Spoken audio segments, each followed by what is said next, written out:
إلى كل الجالية التونسية خارج حدود الوطن، ونخص بالذكر جاليتنا في فرنسا. اليوم باش نحكي وباش تطرح عديد من النقاط ومن الإشكاليات يظهر لي اللي تهم الجالية التونسية في فرنسا. ثم برشا نقاط تحب تطرحهم ولا تحب توصلهم إلى سلطة الإشراف وإلى الخارجية التونسية. سي عبد الحميد تفضل. فعلا بالنسبه للجاليه التونسيه، انا سي اسعد، انا عبد الحميد عبود تقريبا، فهمت ولا؟ انا تفوضت بتفويض نكون انا المكلف العام للجاليه التونسيه والناطق الرسمي لها بجنوب فرنسا، بتفويض من المهاجرين بكامل نجوم تونس اللي لم برقم مهول جدا، وشيء يشرفني ويخليني انا باش نتجند لخدمه التوانسه اللي موجوده اللي ودعوا فيها كامل الثقه. الحق بالنسبه للجاليه التونسيه اللي هنا بصراحه تعرضت العديد من الظلمات ومن العشريه السوداء من الحكومات المتعاقبه بكل صدق حتى انسان فهمت ولا؟ بالنسبه للجاليه التونسيه حقوقها تضمت برشا.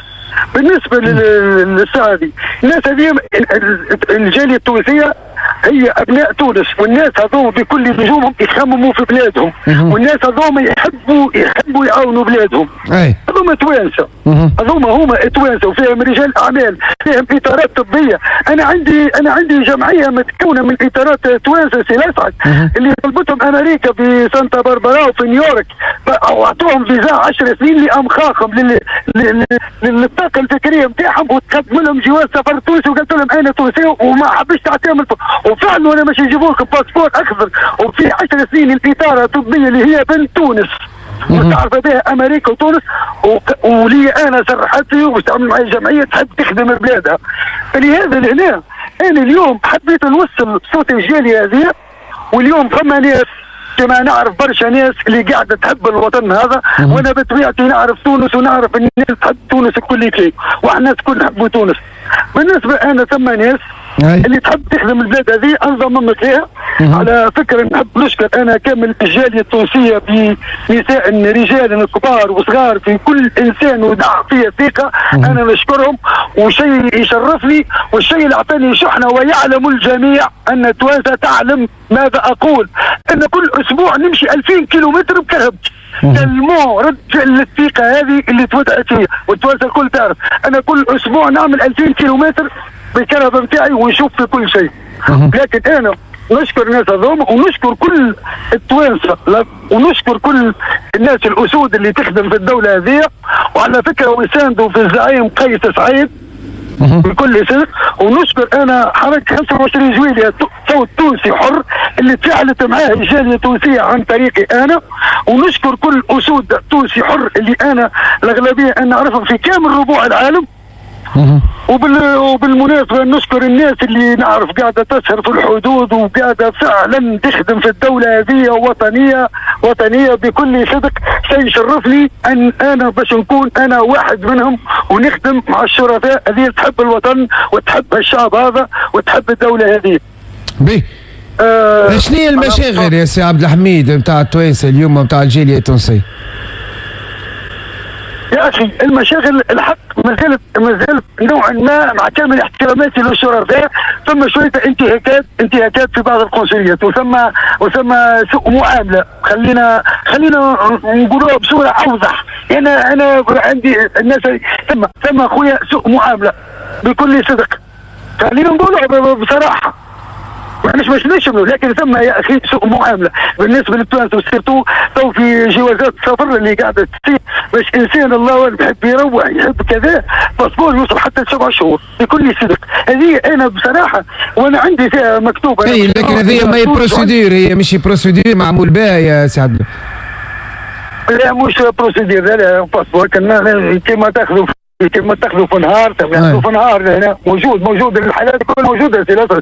انا ما نتحدثش امور معنا خارج اطار الموضوع.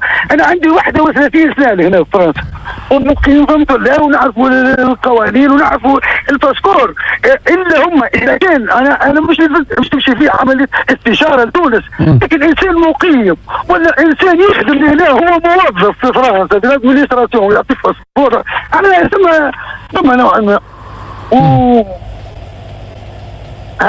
اي وبالنسبه قوانين الحق ثم عديد من العصابات خلينا نقولها في تونس لان تونس ولات حتى الجاليه هذه فيها ناس وفيها شهاد ونعرفوا بلادنا ونحبوا نعاونوا بلادنا طايحه وكيفاش تحبني انت من هالمنافقين ومن الناس هذول اللي شادين يعني يشد لك اربعه من الناس يشدوا باش يبيعوا البرودوي نتاعهم سرعتهم ربهم ويعملوا لنا قوانين جائره باش المهاجرين باش ما تدخلش كهرباء باش تهرش الاقتصاد بلادك باش الحاله المتوسطه في تونس يجي يشري كهرباء الكبير شيء باش يخدم عليها باش تعيش عليك باش يخرج الاقتصاد تسكر عليا انت القوانين باش تبيع سلعه زيد وعمر الحق بصراحه زينا مظلومين احنا الجالي. يعني مراجعه التشريعات والقوانين هكا تحب تقول؟ اي انا بتاع عندي انا ديجا مواضيع وحكيت مع الشفاء نتاع تونس لان البلاد هذيك انا خليني نقول لك انا بصراحه سي الاسعد ولو انا كما حكيت انا في فيديوهات سابقه انا قلت نعرف تونس الكل فعلا اني اعرف تونس الكل ونعرف 24 ولايه مش غلط ولا استعراض عضلات ولا كذا والدليل الواضح اللي انا احريت بثقه من 24 ولايه من تونس في فرنسا. تقدم للانتخابات مش تقدم للانتخابات يا عبد الحميد؟ انا والله نخدم في الوطن سي الاسعد انا بطبيعتي انا اي حاجه وتطلب مني برضا من رجال جماعات انا نخدمهم بعنايه ونخدم بلادي انا بلادي نخدمها تونس انا ديت واجب العسكري التحقت انا عشيت على حدودها تونس انا بلادي انا جيش عشيت على حدودها كنت اتحقق بوحدات تدخل عشيت بالامن الداخلي وحدات تدخل النظام العام انا عشيت على مؤسسات على اذاعات على وزارات على قصارات انا وعملت فيها شركه وخدمت فيها بلادي عملت كذا ما نجحتش انا كشخص نتكلم باسم الناس هذه انا خدمت في تونس وعملت مقاولات وخدمت السادة حمد العقاني رممته وتحرمت للهرسكة في عهد النهضة وحتى فلوس ما خلصتش فيها نعرف انا ايش قاعد يصير انا اضرب الموضوع بس لكن احنا اليوم انا نعرف ثم في البلاد هذيك ثم برشا ناس اخويا الاسعد قاعدة تخدم بالمناسبة انا مش نعطي تحية شكر صوت تونسي حر المساند للسيد الرئيس قيس سعيد ولكل الابطال اللي تخدم فيه من الاستاذ السحبي الهاتي والاستاذ علاء يوسف والاستاذ جمال مارس ومادام الناس هذه تعرضت لوعكات صحيه واعلى قيادات الدوله تعرف الناس هذه انهكت 4 ايام دخلت للسبيطار حتى رئاسه الحكومه والدوله ثم ناس تخدم ليل ونهار ما يلزم ثم توانسه قاعده في البلاد لكن نعرفوا ثم اسود قاعده تخدم في الدوله انا نعرف الشيء هذا نعرف والدوله تعرف زاد يعني ما بالك وقت الاول ثم ناس انا العباد هذه ثم ناس مضحيه على الدوله وسي بور سا انا جندت الجاليه تلمون في الثقه اللي اعطوها في انا وثيقتي انا في الدوله وفي قيس سعيد وفي الرجال الموجوده تو حاليا مع قيس سعيد انا بكل صدق الناس هذوما ما نجموش نخبوا حقيقه وهذه ابطال قاعده تخدم ويحصل لي الشرف انا لان هذوما انا مشكورين على فكره البيس الاسعد النهارين ب 450 يورو خويا خلينا نكونوا واضحين لتونس تسمع فيه لتونس اي بينما في المغرب الشقيق ب 70 يورو خويا اغزرني انا تو احنا عرب كلنا في فرنسا وكل واحد اغزر لي بين 70 يورو و450 يورو باش تروح معلم انت تحب الجالي تروح الجالي كتروح انت تقرا علاش تقرا فري اخزر انت قداش باش يروح لك مباشره قداش من انسان ماشي ديبونسي فلوس ما يروح لك حتى بجمعه انا انت كتعملوا هكاك. اثنين انا مشكورين في الاستاذ صعب الهاتي والاستاذ علاء يوسف مشكورين ومشكور في مروان الجواسي اللي هو مدير العام لتونيزير وان شاء الله انا في الايام القليله ثم تولى مش نجبدوا عليه احنا الموضوع بالتدخل من الاستاذ الصاحب الهاتفي وعلى يوسف. حكيت لهم انا على مشكله الهجره بالرسمي، هذه ناس مشكوره في 3 ايام لابوني الطلب.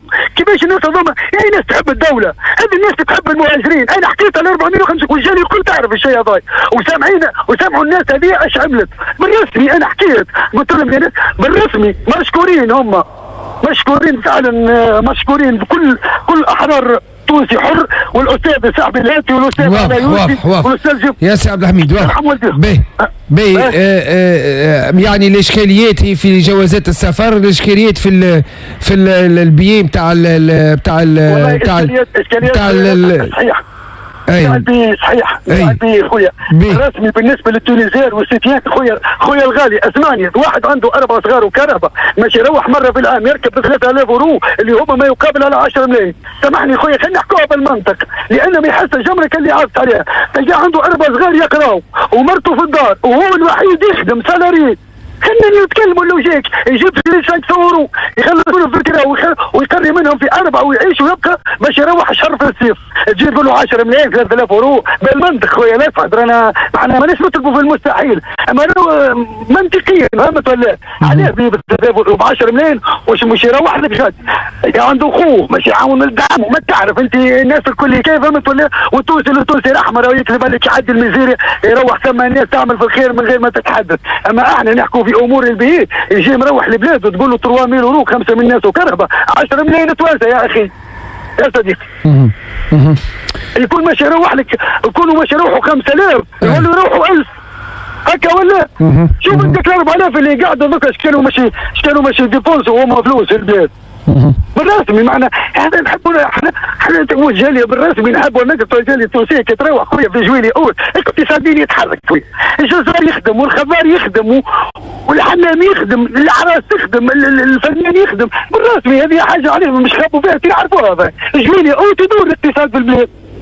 علاش انت تعمل له سد منيع باش ما يروحش تحط له بيه ب 10 ملايين بالباه عليه بالرسمي يعني معنا. لكن ثم اذان صغير، انا وصلت المعلومه الى شرفاء تونس ولاهل الذكر خلينا نقول، ولكن بكل صدق بارك الله فيهم هم مشكورين تبناوا الموضوع، واحنا مروحين باش نحكيهم على السيتيان ديجا. والسيد مدير التونسيين زاد مشكور باش نحكيهم معنا اذان صاغيه في الدوله. ما نقولوش الناس كل ما ثم رجال قاعده مساهره على السير بتونس الى بر الامان ولمسانده الرئيس قيس سعيد، ما ننكروش هذا. بالنسبه للامور الاخرى المرتزقه اللي عندنا في الامور هذه نسبه ضئيله جدا وما عندهم تونس. واضح. ما زالت ثم اضافه تحب تقدمها يا عبد الحميد؟ والله هو هذا اللي نحبوا نوصلوه احنا. وانا بطبيعتي فهمت ولا انا مشروع في الايام القليله القادمه ولي موعد مع اهل الذكر وشرفاء نتاع تونس باش المواضيع هذه بقدره الله مش نتحدثوها مباشره فهمت الله. واذا كان امكن احنا بطبيعتنا مش نقدموها فهمت ولا للمعنيين بالامر وللدوله ومش ننظروا في الموضوع هذا. واضح. يعطيك الصحة، شكرا ليك، مشكور جدا على تفاعلك معنا. تحية ليك وتحية لجاليتنا التونسية الكل خارج حدود الوطن. عبد الحميد عبود ناشط، والحقيقة حب يعطي فكرة على بعض المشاغل والمشاكل للجالية التونسية. ما زلنا متواصلين معكم حتى الماضي ساعتين في سبرا بلوس موزيكا. راجعين.